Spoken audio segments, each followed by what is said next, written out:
साहब, सीआईडी वाले आए हैं आपसे मिलने।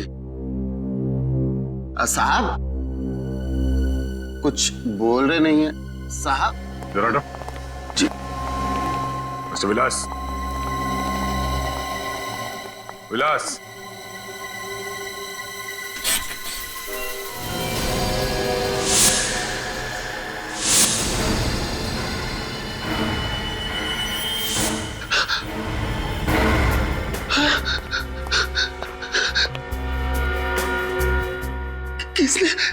किसने मार डाला मेरे साहब को? तुम तो यहीं पे थे ना? हाँ? जी, मैं यहीं पे था। मैं बाहर बैठा हुआ था, मुझे पता नहीं साहब को किसने मार दिया। ऑफिस के बाकी के लोग कितने बजे गए यहाँ से? सब लोग 6 बजे के आसपास चले गए थे साहब। और सबके जाने के बाद कोई आया था यहाँ पे इनसे मिलने के लिए? कोई नहीं आया साहब, कोई भी नहीं। किसी के चीखने चिल्लाने की आवाज सुनी तुमने? नहीं साहब, मैंने कोई आवाज नहीं सुनी। कोई आवाज नहीं सुनी? एक खून हुआ है यहाँ। कमरे की सारी चीजें अपनी जगह पे है, कोई उथल पुथल नहीं हुआ है। इस आदमी ने अपने आप को बचाने की कोशिश नहीं की होगी। और सब चाकू भी सामने से मारा है। इसका मतलब है विवेक, खूनी विलास के कोई जान पहचान का ही था, जिस पे विलास को कोई शक नहीं था। उसने चाकू निकाला और अचानक इसके छाती पे घोंप दिया। सर, कहीं ये खून उस चोरी की वजह से तो नहीं हुआ है जो यहाँ हुई थी? 3 दिन पहले यहाँ पे किस चीज की चोरी हुई थी? सब वो तो किसी को भी नहीं मालूम, सिर्फ विलास सर और करण साहब ही जानते थे बस। करण साहब? ये करण कौन है? इस कंपनी के दूसरे मालिक है वो। हाँ साहब, उस दिन इन दोनों के बीच में झगड़ा भी हुआ था किसी बात को लेकर। झगड़ा हुआ था? जी। और ये करण आज कितने बजे निकला ऑफिस से? सबके साथ ही निकल गए थे, वही करीब 6 बजे के आसपास। 6 बजे के आसपास? हाँ। ऐसी कौन सी चीज है जिसकी चोरी की बात इन दोनों ने किसी को नहीं बताई, और फिर दोनों के बीच में झगड़ा हुआ, और फिर आज ये विलास का खून। कहीं इस खून के पीछे करण का हाथ तो नहीं है?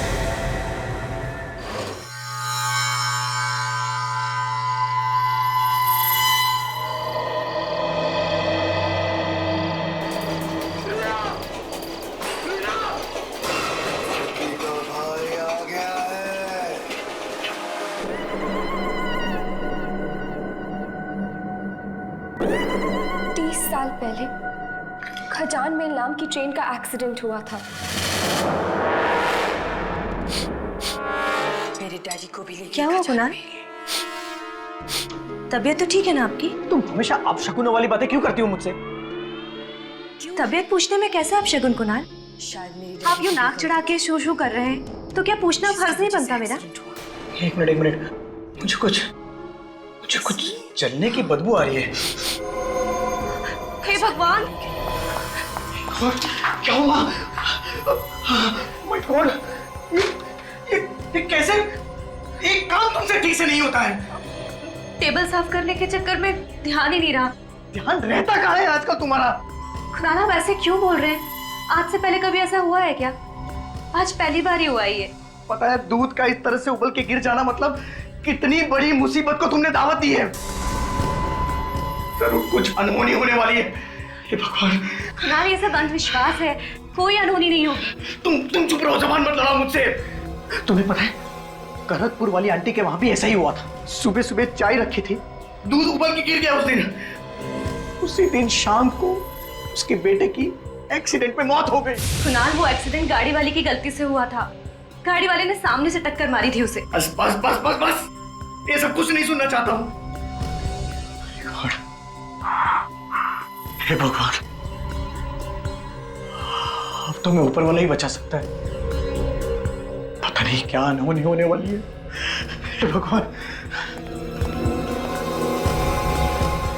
एक दूध उबलने से इतना बड़ा बवाल।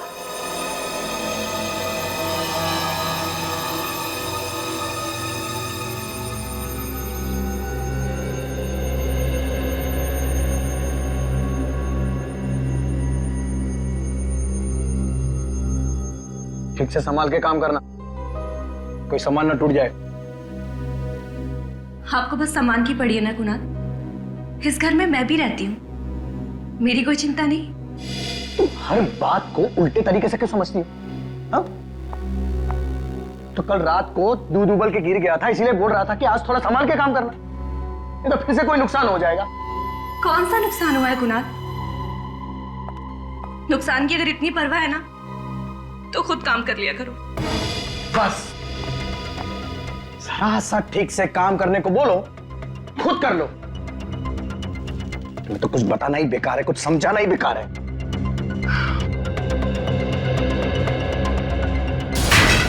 क्या हुआ? Oh my God!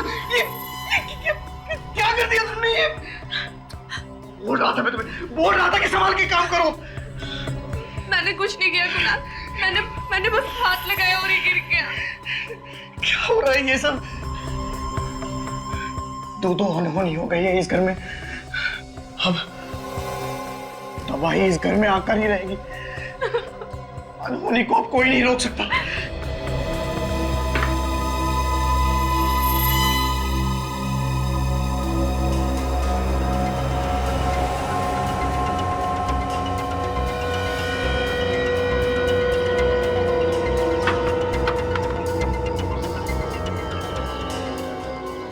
कितनी बार कहा है इनसे कि कपड़े सुखाने का स्टैंड लिया है, लेकिन कानों पे जू ही नहीं रेंगती। हमेशा अंधविश्वासों में फंसे रहेंगे। ये करने से ये हो जाएगा, वो करने से वो हो जाएगा।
अरे रुकिए, अंदर किधर जा रहे हैं? अरे जाने देना यार, सामान बेचना है। अरे बाहर बोर्ड नहीं पड़ा, फेरी वाला और सेल्समैन को अंदर आना मना है। अरे यार और जाओ तो कहाँ जाओ? ऑफिस में घुसने नहीं देते, हाँ, स्कूल में बेचने नहीं देते, और यहाँ पे तुम लोग सिक्योरिटी वाले बिल्डिंग के अंदर जाने नहीं देते। बहुत देखा तुम जैसे शरीफ आदमी।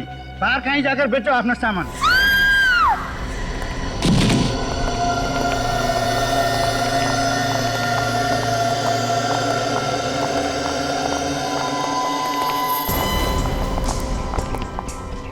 हटिए। अरे किसके पास फोन है? किसके पास? जल्दी एम्बुलेंस को फोन लगाइए, हॉस्पिटल लेके जाना पड़ेगा ना। पता नहीं साहब कैसे गिरी। कोई फायदा नहीं है एम्बुलेंस बुलाने का, ये तो मर चुकी है। किसी ने इसके हस्बैंड को बुलाया है क्या? सुना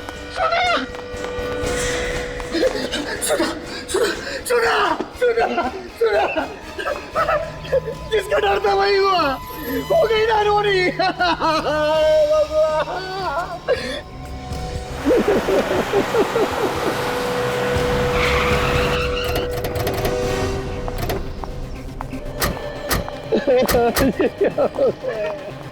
अरे मेरी बैग की लात।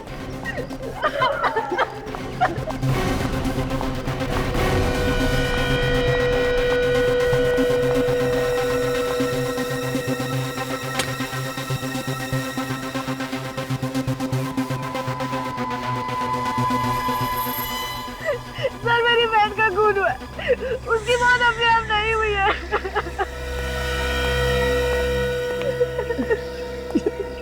तुम क्या कह रही हो रिया? अचानक ऊपर से नीचे गिरी है वो, तो कैसे कह सकती हो कि एक्सीडेंट नहीं है?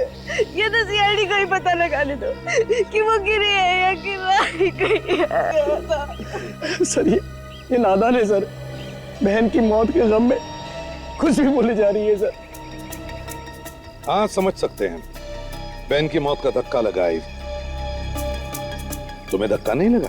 सर मैं तो लूट गया सर, इसके बगैर मैं कैसे जिंदा रहूंगा सर? वैसे सुधा ऊपर से गिरी कैसे? सर बालकनी में कपड़े सुखा रही थी। बालकनी में कपड़े सुखा रही थी?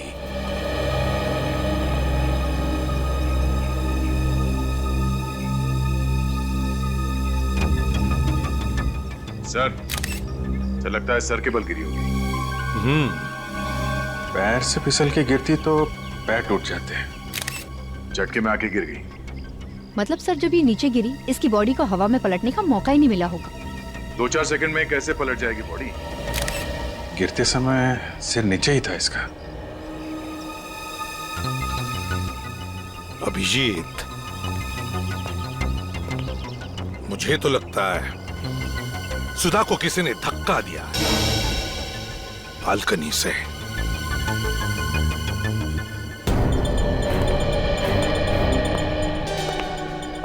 एक बात बताओ, जब सुधा नीचे गिरी तब तुम कहां थे? सर मैं घर में ही था सर। सर मेरी बहन तो रोज कपड़े फैलाती है, आज कैसे गिर गई? नहीं समझ रही हो रिया, ये एक अनहोनी है, अनहोनी। मैंने बताया था सुधा को अनहोनी के बारे में। कैसी अनहोनी? सर जिस घर में दूध उबल जाए, शीशा टूट जाए, वो घर अपशकुन होता है। जिस घर में अपशकुन होते हैं उधर अनहोनी होती ही है सर। चुप रहो, बात खराब मत करो। अनहोनी अपशकुन ऐसा कुछ नहीं होता, समझे? सर जो सच है वो तो सच ही है ना। शायद आप लोगों को मालूम नहीं है सर, एक बहुत बड़ी अनहोनी है सर। अपशकुन का नाम लेके तुम लोग बीवियों को ऊपर पहुंचाते रहोगे और हम लोग खड़े तमाशा देखते रहेंगे, हैं? सर हद है। ये लड़की अकेली नहीं गिरी है, साथ में कुछ लेकर गिरी है। ये कपड़े का टुकड़ा फंसा हुआ था हाथ में, शायद किसी चीज को पकड़ने की कोशिश की होगी इसने। और सर इसके नाखूनों में खाल फंसी हुई है। दिखाओ जरा। ये देखिए।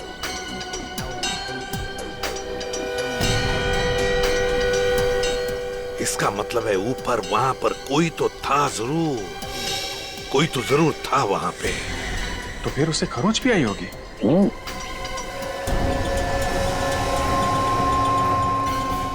अपना हाथ दिखाओ,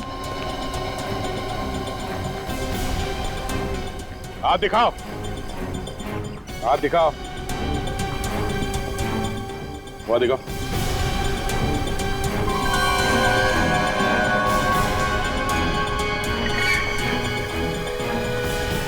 क्या ये? कल शाम को चोट लगी थी सर। अच्छा,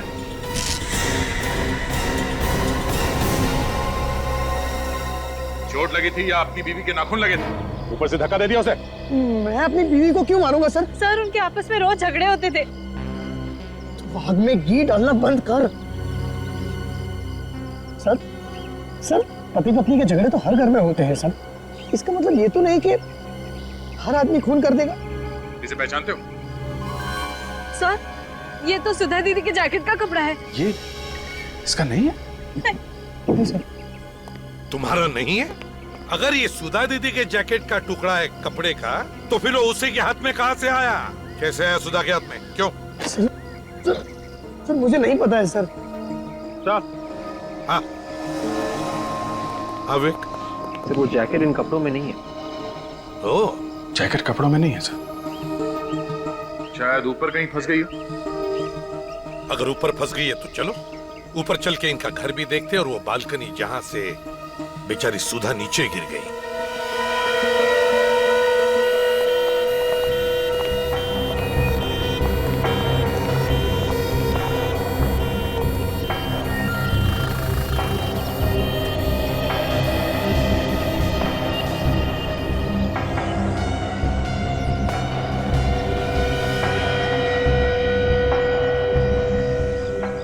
जैकेट तो यहाँ नहीं है सर।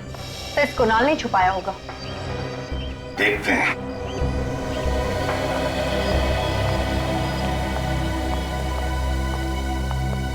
हाँ तो कुणाल, सुधा की जैकेट कहाँ है? सर मुझे सच में नहीं पता है सर। पता नहीं है? ढूंढो जरा घर में अच्छी तरह से, देखो कहां पर है जैकेट।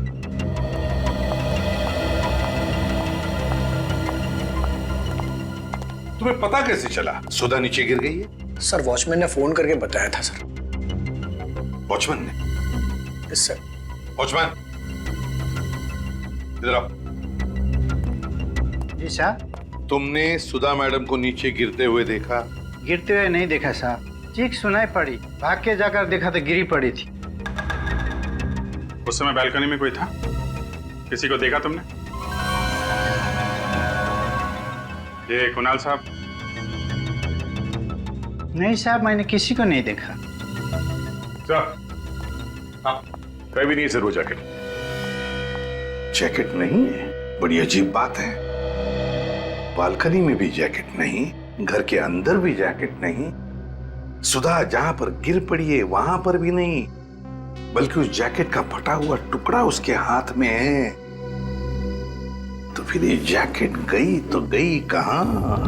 सर, हमने सुधा की लाश को फॉरेंसिक लैब में भेज दिया है और उसके नाखूनों में जो खाल मिली थी उसका सैंपल भी भेज दिया सर।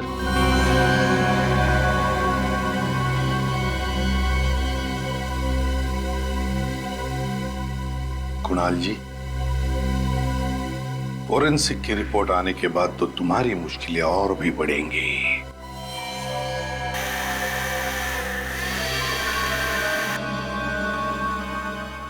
आवाज कैसी? साहब जी, पास वाले घर में फर्नीचर का काम चल रहा है। ओह, तो शायद इन काम करने वालों ने कुछ देखा हो। हाँ, देखते हैं।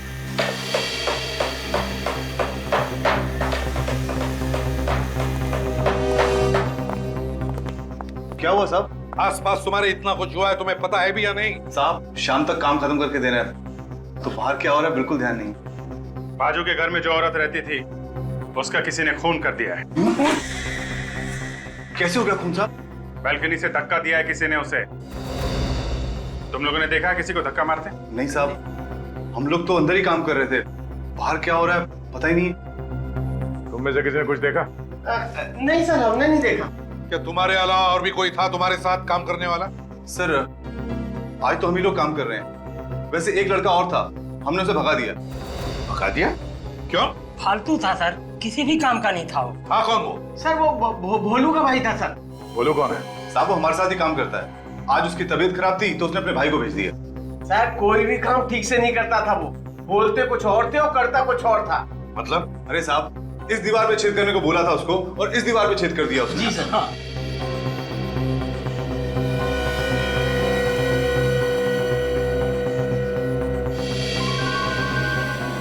सर, ये देखिए सर। माय गॉड, यहां से तो सुधा का पूरा घर दिख रहा है। सर, ठीक इसी दीवार के पीछे हमारे घर में मिरर लगा हुआ था सर, और वो मिरर गिर गया था और अपशकुन हो गया था सर।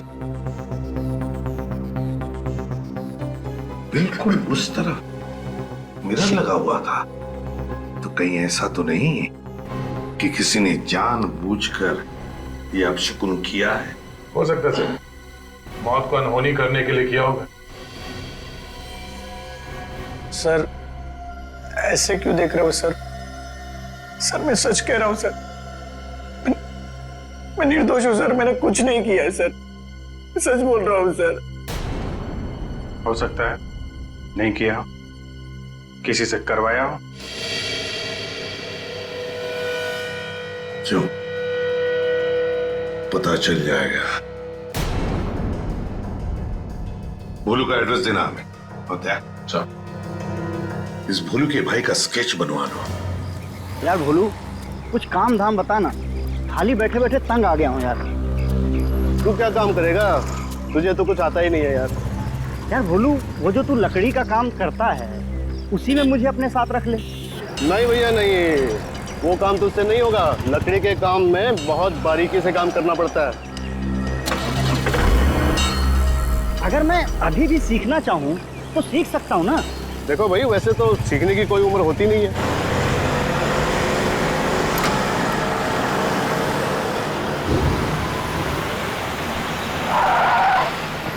ओह, फोन है।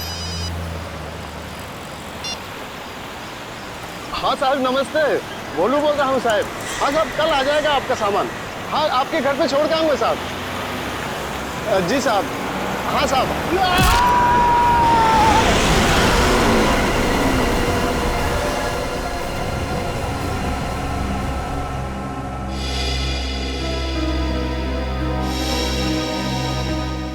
डॉक्टर साहब कुछ बताया इन लोगों ने कि ये एक्सीडेंट हुआ कैसे? नहीं सर, इन्होंने हॉस्पिटल आने से पहले ही दम तोड़ दिया था।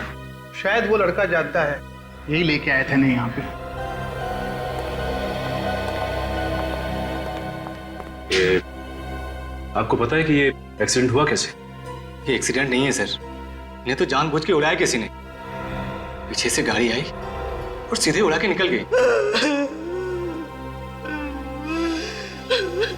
ये आदमी कौन?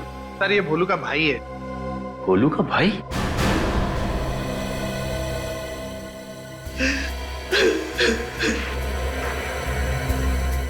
सर स्केच में तो कोई और ही है। अगर तुम भोलू के भाई हो तो फिर ये कौन है? मैं उसे नहीं जानता। नहीं जान? लेकिन ये आदमी तो भोलू का भाई बन के काम पे गया था जहाँ भोलू काम करता है। मगर आज तो काम बंद था भोलू भैया का। क्या? कौन बोला काम बंद था? आज सुबह फोन आया था भैया को, बोला आज काम बंद है। मतलब भोलू की तबीयत कुछ खराब नहीं थी, उसे काम पे आने से किसी ने मना किया था। सर ये सब खूनी की प्लानिंग होगी, उसी ने भोलू को मना किया होगा। अच्छा इस भोलू का मोबाइल कहाँ है? हॉस्पिटल के ऑफिस में जमा है। काजल एक काम कर, पता करो कि भोलू को किसने फोन किया और कहां से। सब मिस्टर कुणाल, इसे पहचानते हैं आप?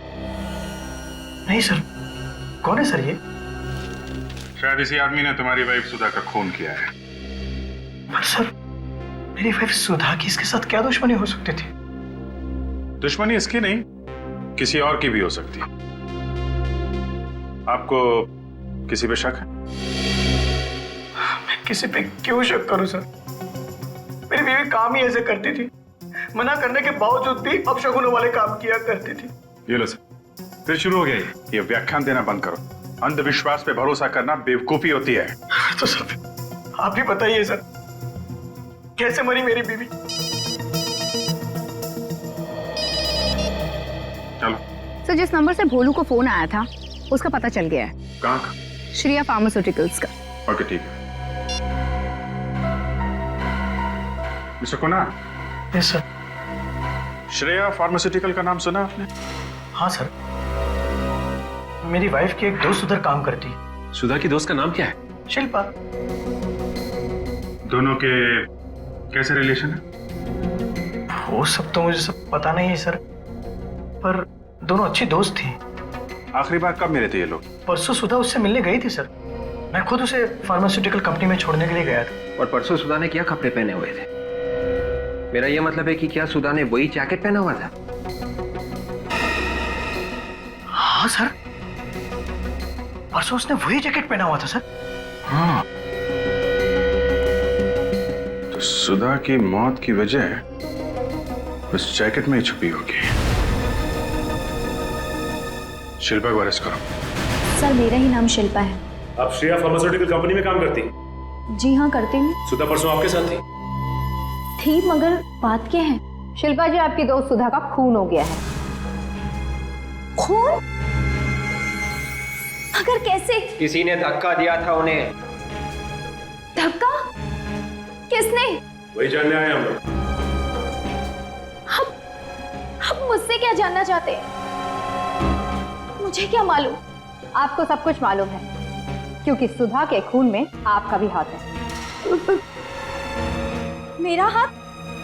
लेकिन मैं क्यों मारूंगी उसे? जैकेट के लिए। तुमने जैकेट के लिए सुधा को मारा है।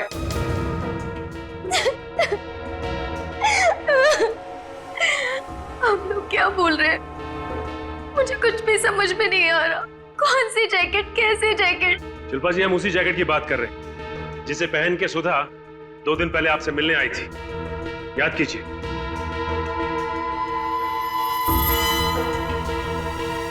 जैकेट पहनकर तो आई थी, लेकिन मुझे उस जैकेट की क्या जरूरत है? मेरे पास तो बहुत सारी जैकेट है मेरे कपबोर्ड में। काजल जरा इनका कपबोर्ड चेक करना। सर अच्छा, वैसे सुधा उस दिन आपसे मिलने क्यों आई थी? हम साथ में शॉपिंग गए थे। कंपनी के अंदर या कंपनी के बाहर कोई ऐसी चीज हुई जिसे देख के आपको कुछ अजीब सा लगा?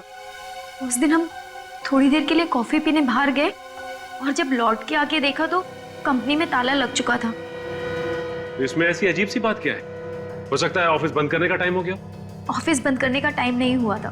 पूछा तो पता चला कि तलाशी हो रही। तलाशी क्यों हो रही? शायद कुछ चोरी हो गया था। वो जैकेट नहीं मिला।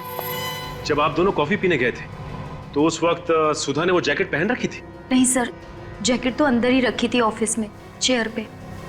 मतलब जब ऑफिस में चोरी हुई थी तो चोर ने वो चोरी का सामान निकालकर उस जैकेट में डाल दिया। मगर सर ऐसी क्या चीज हो सकती है उसमें जिसे हासिल करने के लिए सुधा का खून कर दिया किसी ने? काजल, कुछ ना कुछ तो है जो बहुत इंपॉर्टेंट था और वो अभी उस जैकेट में छुपा हुआ है।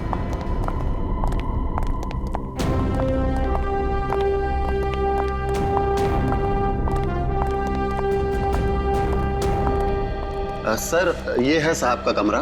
आप लोग जरा 2 मिनट यही रुकिए, मैं साहब से पूछ लेता हूँ। पूछ लो, उनको बोलो कि कुछ सीआईडी वाले हाल चाल पूछने उनका। जी सर।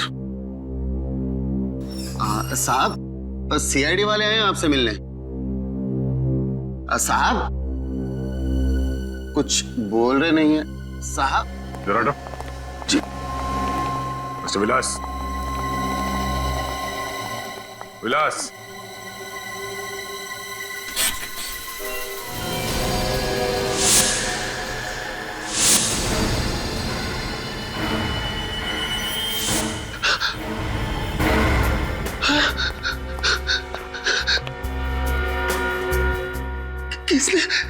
किसने मार डाला मेरे साहब को? तुम तो यहीं पे थे ना? हाँ? जी मैं यहीं पे था, मैं बाहर बैठा हुआ था, मुझे पता नहीं साहब को किसने मार दिया।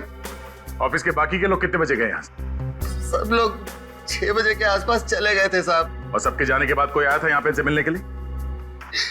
कोई नहीं आया साहब, कोई भी नहीं। किसी के चीखने चिल्लाने की आवाज सुनी तुमने? नहीं साहब, मैंने कोई आवाज नहीं सुनी। कोई आवाज नहीं सुनी। एक खून हुआ यहाँ, कमरे की सारी चीजें अपनी जगह पे है, कोई उथल पुथल नहीं हुआ है। इस आदमी ने अपने आप को बचाने की कोशिश नहीं की होगी। और सब चाकू भी सामने से मारा है। उसका मतलब है विवेक खूनी विलास के कोई जान पहचान का ही था, जिस पे विलास को कोई शक नहीं था। उसने चाकू निकाला और अचानक इसके छाती पे घोंप दिया। सर कहीं ये खून उस चोरी की वजह से तो नहीं हुआ है जो यहाँ हुई थी? 3 दिन पहले यहाँ पे किस चीज की चोरी हुई थी? सब वो तो किसी को भी नहीं मालूम, सिर्फ विलास सर और करण साहब ही जानते थे बस। करण साहब? ये करण कौन है? इस कंपनी के दूसरे मालिक है वो। हाँ साहब, उस दिन इन दोनों के बीच में झगड़ा भी हुआ था किसी बात को लेकर। झगड़ा हुआ था? जी। और ये करण आज कितने बजे निकला ऑफिस से? सबके साथ ही निकल गए थे, वही करीब 6 बजे के आसपास। 6 बजे के आसपास? हाँ। ऐसी कौन सी चीज है जिसकी चोरी की बात इन दोनों ने किसी को नहीं बताई और फिर दोनों के बीच में झगड़ा हुआ और फिर आज ये विलास का खून। कहीं इस खून के पीछे करण का हाथ तो नहीं है?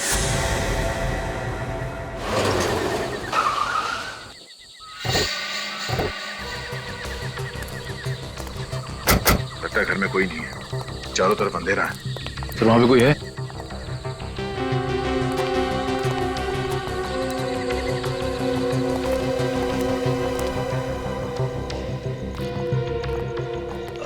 आप लोग करण सर से मिल रहे हैं? हाँ, तुम कौन हो? मैं हर्ष, उनका असिस्टेंट। तो तुम भी श्रेया फार्मास्यूटिकल में काम करते हो? जी। तो फिर यहाँ बाहर क्यों खड़े? मुझे करण सर का फोन आया था, उन्हें मुझसे मिलना है। इनफैक्ट मैं तो पुणे निकल गया था, बीच रास्ते से मुझे वापस आना पड़ा। लेकिन यहाँ पर आकर देखा तो सर मुझे भुला के पता नहीं कहाँ चले गए। घर बंद है। अच्छा, कब से खड़े हो यहाँ पे?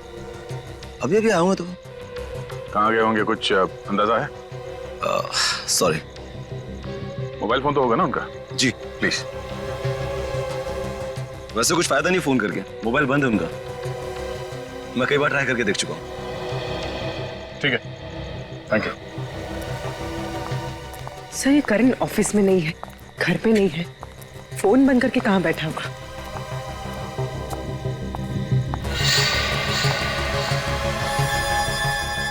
अगर ये पुणे से 60-70 किलोमीटर गाड़ी चला के लाया है तो गाड़ी गर्म होनी चाहिए थी, मगर कार का बॉनेट तो ठंडा है। झूठ बोल रही है, मामला कुछ और ही है। सर, इस करण का फोन बंद आ रहा है। ठीक है, कोई बात नहीं, फिर कभी आके मिल लेंगे। चलो बैठो।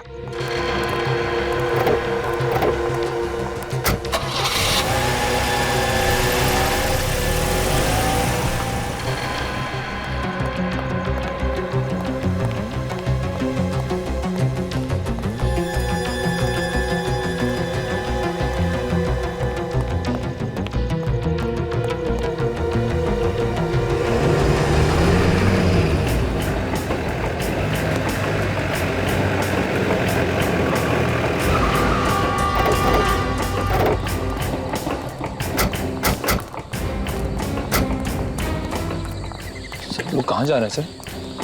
फिर तुम्हें मेरी तरह बनना है तो हालात और मौका देके मुंह खुला करो।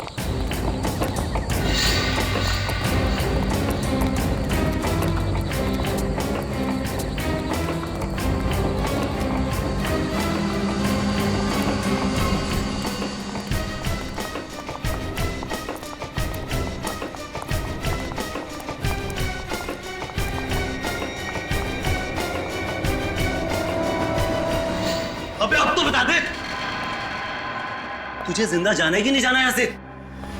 पूरा घर खंगाल लिया मैंने, लेकिन तेरा वो फॉर्मूला मिलता ही नहीं। सुन, मैं और इंतजार नहीं कर सकता। वो फॉर्मूला दिखने भी नहीं वाला तुम लोगों को, चाहे तुम लोग कुछ भी कर लो। सुनत, रस्सी जल गई मगर बल नहीं गया अभी तक। इसने मरने की सोच ही ली है, तुम मार ही देते हैं ना इसे।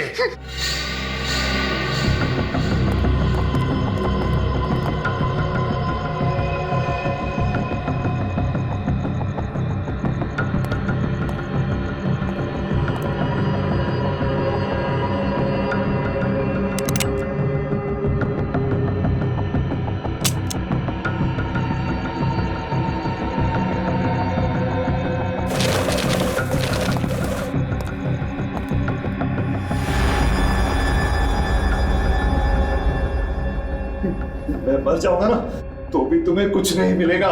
जब मौत सामने दिखती है ना तो अच्छे अच्छों की पैंट गीली हो जाती है। तुझे लगा मैं झूठ बोल रहा हूं?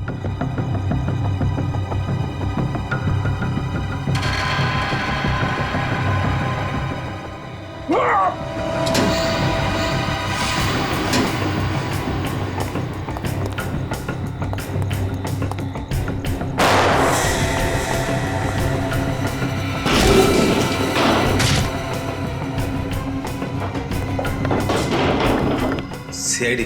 सीआईडी?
सीआईडी को बेवकूफ समझा तूने।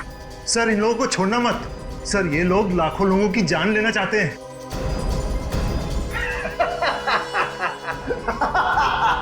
अरे कैसे बोल रहा है तू? सीआईडी से? सीआईडी वाले मेरा कुछ नहीं बिगाड़ सकते। और जिसकी मौत आई है उसे मरना ही पड़ेगा। दिमाग खराब है तेरा? हाँ? मौत के सामने खड़े होकर मौत को धमकी दे रहा तू? धमकी नहीं है ये, हकीकत है हकीकत। ये देख, फ्लाइट के टिकट और वीजा के कागज। आज रात 9 बजे हम लोग अमेरिका भाग जाएंगे। ये फ्लाइट के टिकट और वीजा ये अमेरिका का नहीं है, बड़ी हवेली का है। सोच लो, अगर हम लोग ठीक 9 बजे फ्लाइट में नहीं बैठे और हमने फोन नहीं करा, तुम्हारा एक आदमी वो जहर उस पानी की पाइपलाइन में मिला देगा। धमकी नहीं है ये, लाखों लोग मारे जाएंगे, कल न्यूज़पेपर में देख लेना। और तुम सीआईडी वाले ही फंसोगे। ये सच कह रहे सर, ये सच कह रहे। इन लोगों के पास वो जहर है जो थोड़ा सा पानी में मिलाने से लाखों लोगों की जान जा सकती है सर।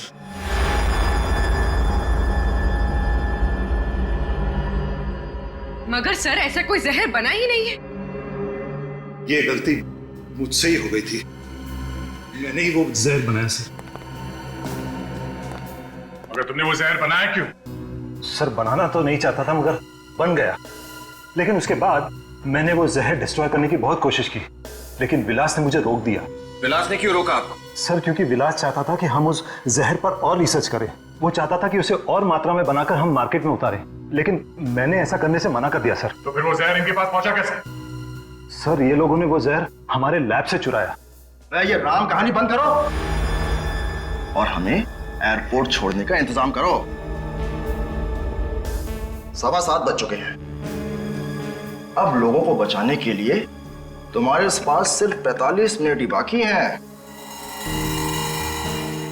तू यहाँ क्या खड़ा है? जा फॉर्मूला लेकर आ।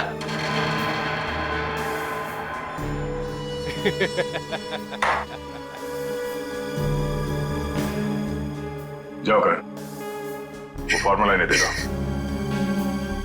अगर फॉर्मूला इनके हाथ लग गया तो ये लोग उसका गलत इस्तेमाल करेंगे। चाहे कुछ भी हो जाए, लाखों लोगों की जान बचाना हमारा फर्ज है। जी सर। और विवेक, तुम यहीं करण के साथ रहो, तब तक मैं इन्हें एयरपोर्ट छोड़ता हूं। मगर सर हम इन लोगों पर यकीन कैसे करें? फ्लाइट में बैठने के बाद भी अगर इन लोगों ने उस आदमी को फोन नहीं किया तो वो तो पानी में जहर मिला देगा। यकीन करने के अलावा तुम्हारे पास और कोई दूसरा रास्ता भी नहीं है।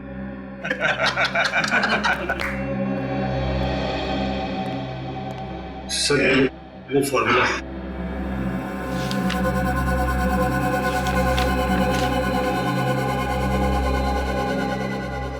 इंस्पेक्टर, ये गन यहां पर रख दो। अब इसकी ना तुम्हें जरूरत है ना हमें।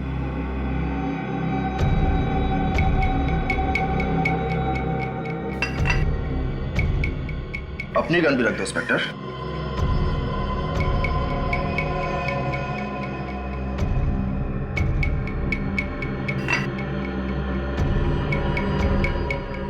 चले।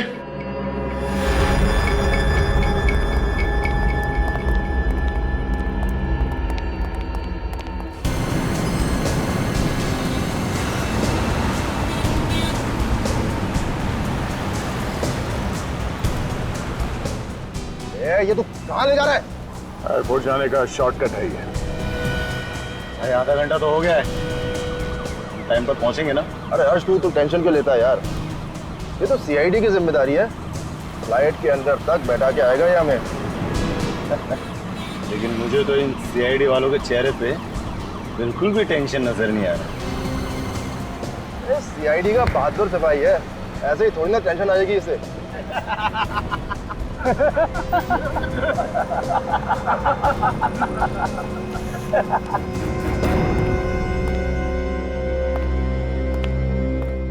करण जी, आपने उस आदमी को देखा है जो पानी में जहर मिलाने वाला है? नहीं सर। फिर आपने ऐसा क्यों कहा कि ऐसा एक आदमी है? क्योंकि उपेंद्र ने फोन पे एक आदमी को कहा था तैयार रहना। कितने बजे? यही कोई 6:45 बजे। कितनी देर बात की थी? लगभग 15 सेकंड।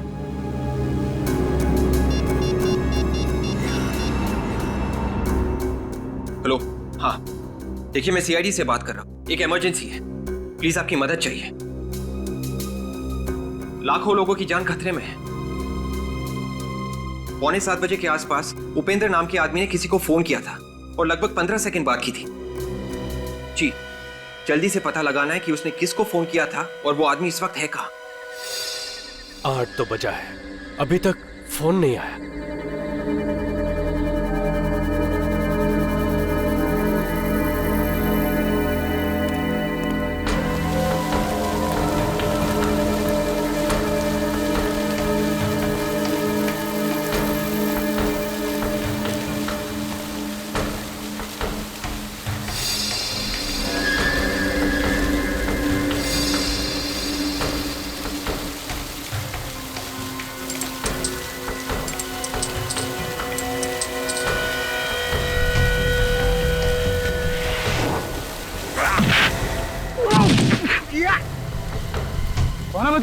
फरिश्ते।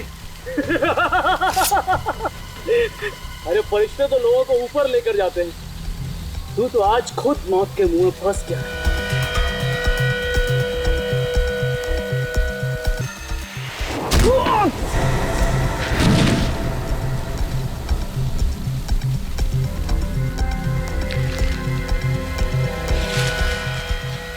मैंने कुछ नहीं किया,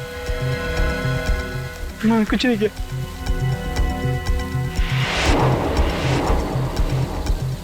जहर मिलाएगा? हाँ? चल।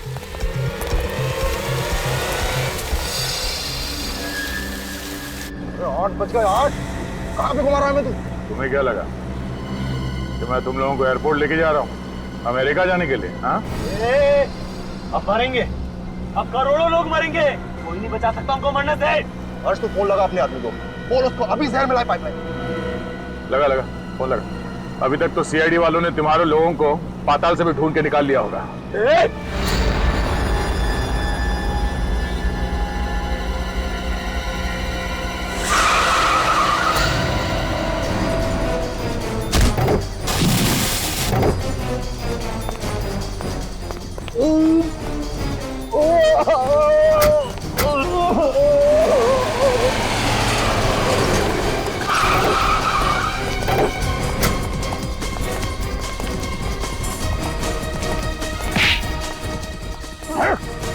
लाखों लोगों को मारेगा तू, लाखों लोगों की जान लेगा तू।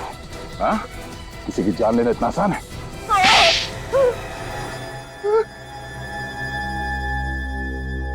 हाँ, मैं हूं सर,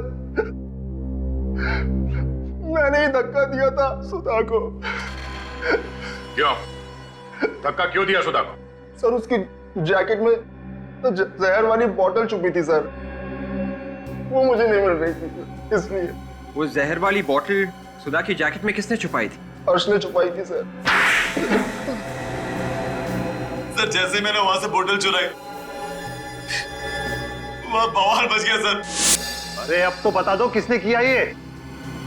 आज तक तो इस कंपनी में कभी चोरी नहीं हुई, अब ये भी शुरू हो गया यहाँ पे।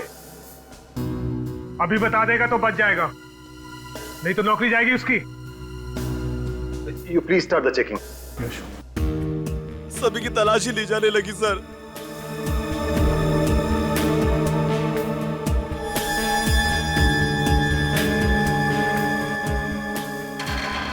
और मैंने वहां पर सुधा की जैकेट देखी।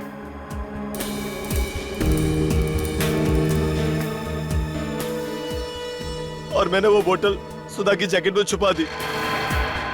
और सब कुछ चेक होने के बाद मैंने वो बोतल निकालने की बहुत कोशिश की, पर मुझे मौका ही नहीं मिला और सुधा वहां से चली गई।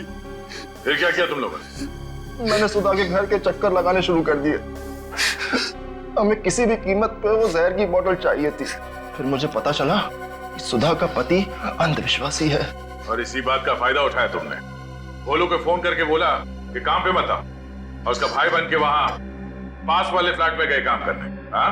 और सुधा के घर में शीशा गिरा दिया। फिर तुम सुधा के घर गए जहां बालकनी में वो कपड़े फैला रही थी। हाँ, उसने वो जैकेट धो दी थी। वो जैकेट को टंगी हुई देखकर मैं बहुत परेशान हो गया। मैंने उस जैकेट को लोने की कोशिश की, तभी सुधा ने मुझे देख लिया। और उसी खींचातानी में तुमने सुधा को धक्का दे दिया। हाँ सर। और विलास को क्यों मारा? विलास को हमारे बारे में सब कुछ पता चल गया था। उसने धमकी दी कि वो सीआईडी को सब कुछ बता देगा, इसलिए उसे भी मारना पड़ा। गुनहगारों को भगवान तो क्या कोई भी माफ नहीं करता। दो बेगुनाह लोगों की जान ली है, कम से कम फांसी होगी, फांसी।